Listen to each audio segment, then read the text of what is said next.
नमस्कार। दिन भर की बड़ी खबरों में आप सभी का स्वागत है और मैं हूं आपके साथ राखी लांबा। आज इस बुलेटिन में बात होगी राहुल गांधी के बीजेपी पर वार की, कर्नाटक में कांग्रेस को मिले वाम दलों के साथ की, जानेंगे क्यों फिर धरने के लिए मजबूर हुए देश के नामी पहलवान। इसके साथ ही बताएंगे विपक्षी गठबंधन को लेकर नीतीश के प्लान की और आखिर में देखेंगे किस मुश्किल में फंसी महाराष्ट्र की शिंदे सरकार। इसके साथ ही और भी कई खबरों से आपको रूबरू करवाएंगे, लेकिन तमाम बड़ी खबरों से पहले एक नजर सुर्खियों पर।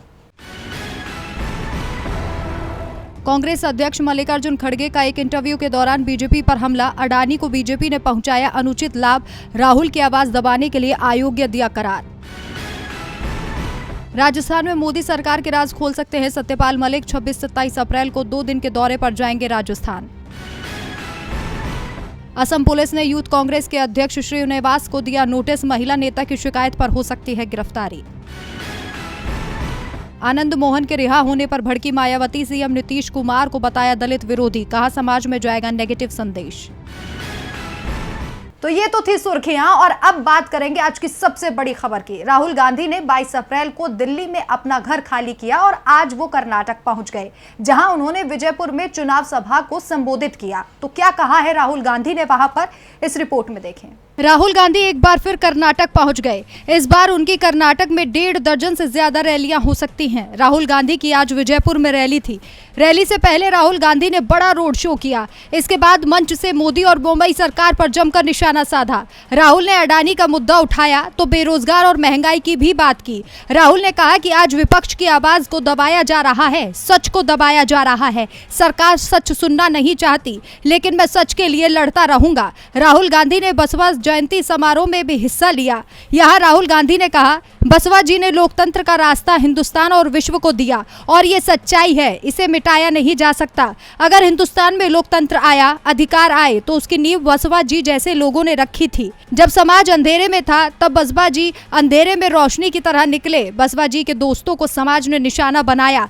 तब बसपा जी ने खुद से ये सवाल किया कि मेरे दोस्तों के साथ ये क्यों हो रहा है। बसपा जी ने लोकतंत्र, जातिवाद, नफरत, आदर के बारे में खुद से सवाल पूछे। फिर जो उन्होंने देखा उसे जीवन भर नहीं छोड़ा। राहुल ने कहा कि जो डर जाते हैं उन्हें कभी सम्मान नहीं मिलता। संकेत सीधे सीधे ईडी और सीबीआई की कार्रवाई को लेकर था, जिसके सहारे मोदी सरकार अपने विरोधियों को दबाने में लगी हुई है। कर्नाटक में राहुल गांधी ने केंद्र और राज्य दोनों ही सरकार को घेरा है, भ्रष्टाचार का मुद्दा उठाया। कर्नाटक के सहारे कांग्रेस विपक्षी एकजुटता की कोशिश में भी लगी हुई है और उसे इसमें सफलता भी मिलती हुई दिखाई दे रही है।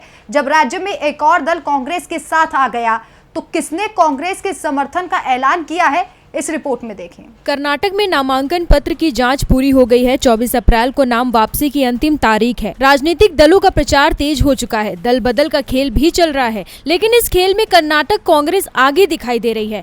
बीजेपी और जेडीएस के कई दिग्गज नेताओं ने कांग्रेस का हाथ थामा है, तो दूसरी ओर पार्टी को नए सहयोगी भी मिल रहे हैं। भारतीय कम्युनिस्ट पार्टी सीपीआई ने विधानसभा चुनावों में 215 सीटों पर कांग्रेस को समर्थन देने का ऐलान किया है। सीपीआई की ओर से जारी बयान में कहा गया है कि राज्य की बीजेपी सरकार भ्रष्ट साबित हुई है। इसके शासनकाल में महंगाई और बेरोजगारी बढ़ी, शिक्षा और स्वास्थ्य सुविधाओं में कमी आई, जरूरी मुद्दों को नजरअंदाज किया गया। बीजेपी सांप्रदायिक विभाजन करा रही है। यही वजह है कि सीपीआई ने विधानसभा चुनाव में बीजेपी को हराने का लक्ष्य तय किया है। कर्नाटक कांग्रेस प्रभारी रणदीप सुरजेवाला ने रविवार को प्रेस कॉन्फ्रेंस में कहा, हमने सीपीआई से बात की है। सीपीआई ने 7 सीटों पर अपने उम्मीदवार उतारे हैं। 7 सीटों पर प्रतिस्पर्धा होगी, लेकिन अन्य 215 विधानसभा सीटों पर सीपीआई कांग्रेस उम्मीदवारों का समर्थन करेगी। इसके साथ ही बीजेपी पर निशाना साधते हुए रणदीप सुरजेवाला ने कहा कि एक ऐतिहासिक कदम कर्नाटक में 40% सरकार यानी बोम्मई सरकार के खिलाफ हमारी लड़ाई को मजबूत करने के लिए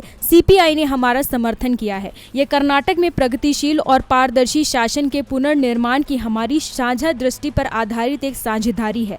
सीपीआई के राज्य सचिव सुंदरेश, एटक के प्रदेश अध्यक्ष अनंत सुब्बा राव, सहायक सचिव बी अमजद के साथ मंच साझा करना हमारी एकजुटता बढ़ाएगा। सुरजेवाला ने कहा कि इस बार कर्नाटक में हमारी जीत तय है। कर्नाटक में राजनीतिक घमासान मचा हुआ है तो दिल्ली के जंतर मंतर पर भी घमासान मचा हुआ है।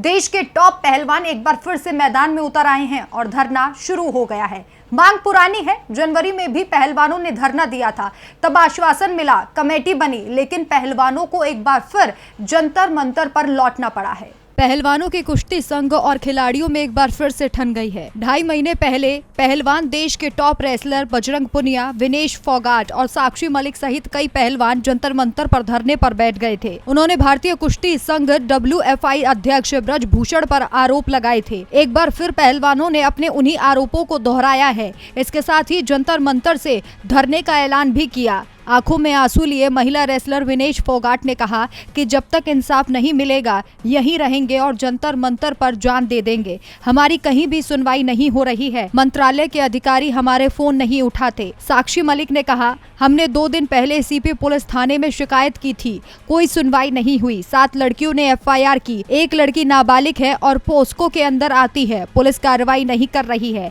जांच के लिए कमेटी बनी है। 2.5 महीने हो गए लेकिन कमेटी का कोई फैसला नहीं आया, ना ही हमें बताया जा रहा है। साक्षी ने कहा कि 3 महीने से सबसे समय मांगा जा रहा है। खेल मंत्री और मंत्रालय से भी कोई सुनवाई नहीं हो रही। हम कुश्ती का और अपने आगे आने वाले खिलाड़ियों का फ्यूचर दांव पर नहीं लगा सकते। इस बीच महिला आयोग की अध्यक्ष ने महिला पहलवानों के मामले में FIR दर्ज न करने पर दिल्ली पुलिस को नोटिस जारी किया है। महिला पहलवानों ने आयोग से शिकायत की है कि उन्होंने 2 दिन पहले दिल्ली पुलिस को लिखित शिकायत दी थी, लेकिन अभी तक FIR दर्ज नहीं की गई है। इस बीच ब्रजभूषण सिंह के खिलाफ आरोपों की जांच के लिए खेल मंत्रालय द्वारा गठित समिति ने अपनी रिपोर्ट सौंप दी है। दावा किया जा रहा है कि कमेटी ने अपनी रिपोर्ट में ब्रजभूषण को क्लीन चिट दे दी है। जनवरी में जंतर मंतर पर प्रदर्शन के दौरान पहलवानों ने कहा था कि हम आज यहाँ सारे पहलवान आए हैं, जो हम लोगों के साथ किया जा रहा है वो आगे नहीं होने देंगे। पहलवान न्याय की लड़ाई लड़ रहे हैं, जिससे मोदी सरकार की मुश्किलें बढ़ती दिखाई दे रही हैं। तो दूसरी ओर मोदी सरकार की मुश्किलें विपक्षी एकता भी बढ़ा रही है। नीतीश कुमार ने विपक्ष को एकजुट करने के लिए प्लान पर काम करना शुरू कर दिया है। दिल्ली के CM से वो बात कर चुके हैं और अब नीतीश कोलकाता जा रहे हैं। इस रिपोर्ट में देखें। कांग्रेस अध्यक्ष मल्लिकार्जुन खड़गे और राहुल गांधी से बीते दिनों नीतीश कुमार ने मुलाकात की थी। इस मुलाकात में तय हुआ था कि विपक्षी मोर्चा के लिए नीतीश कुमार को आगे बढ़ना चाहिए और विपक्षी दलों से बातचीत की शुरुआत करनी चाहिए। कांग्रेस भी विपक्षी दलों की एकता की कोशिश करेंगे। विपक्षी मोर्चे में सभी दलों को लगाने की तैयारी है। 2024 के चुनावों में संयुक्त विपक्षी मोर्चा मोदी सरकार को चुनौती देगी और अब विपक्ष को एकजुट करने के लिए जल्द ही नीतीश कुमार देश के भ्रमण पर निकलेंगे। इसी क्रम में 25 अप्रैल को नीतीश कुमार पश्चिम बंगाल जाने वाले हैं। बिहार CM पश्चिम बंगाल की मुख्यमंत्री ममता बनर्जी से विपक्षी एकता की रणनीति पर विचार विमर्श करेंगे। इससे पहले भी नीतीश कुमार दिल्ली के CM अरविंद केजरीवाल से फोन पर लंबी चर्चा कर चुके हैं। जल्द ही नीतीश कुमार की मुलाकात तेलंगाना के CM चंद्रशेखर राव से भी हो सकती है। दरअसल के चंद्रशेखर राव, ममता बनर्जी और केजरीवाल की पार्टी की ओर से PM पद की दावेदारी की जा रही है। ऐसे में इन दलों को साधने के लिए नीतीश कुमार कोशिश में जुटे हुए हैं। बता दें कि नीतीश कुमार का उन पार्टियों पर फुल फोकस है जो अभी इस विपक्षी मोर्चे से दूर है। ऐसी पार्टियों पर नीतीश कुमार की खास नजर है। देश में विपक्षी दल एकजुट होते दिखाई दे रहे हैं। दूसरी ओर बीजेपी में बिखराव होते दिखाई दे रहा है और पार्टी में यह बिखराव उसके ही सबसे मजबूत गढ़ यूपी में दिख रहा है। योगी सरकार के 2 ताकतवर मंत्री आमने सामने आ गए हैं। निकाय चुनाव के समय में बढ़ते इस टकराव ने बीजेपी की परेशानियां बढ़ा दी हैं। तो क्या है पूरा मामला, रिपोर्ट में देखें।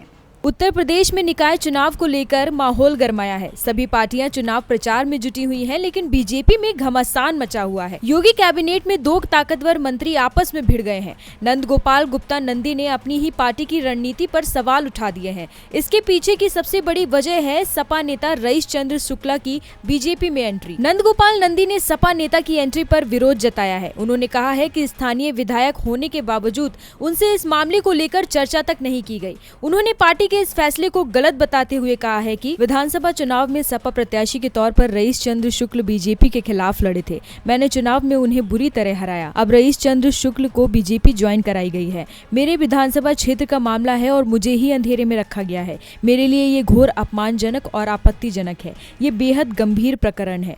कुछ लोग पार्टी को प्राइवेट लिमिटेड कंपनी की तरह चलाना चाहते हैं। वे अपनी हठधर्मिता से पार्टी को लगातार नुकसान पहुंचा रहे हैं। औद्योगिक विकास मंत्री नंद गोपाल नंदी अपनी ही सरकार के फैसले पर भी सवाल उठा चुके हैं।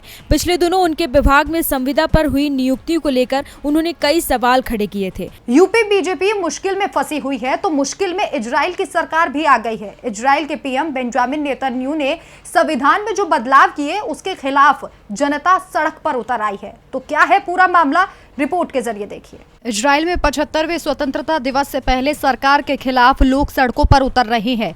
इजराइल की सड़कें प्रदर्शनकारियों से भरी नजर आ रही हैं। ये प्रदर्शन वहां नेतन्याहू सरकार के फैसलों के खिलाफ शुरू हुआ है। इतना ही नहीं, हजारों कर्मचारियों ने हड़ताल पर जाने की तैयारी भी कर ली है, जिससे सरकार की परेशानी और भी ज्यादा बढ़ सकती है। लगभग एक महीने से इजराइल की जनता प्रधानमंत्री के फैसलों से नाराज है।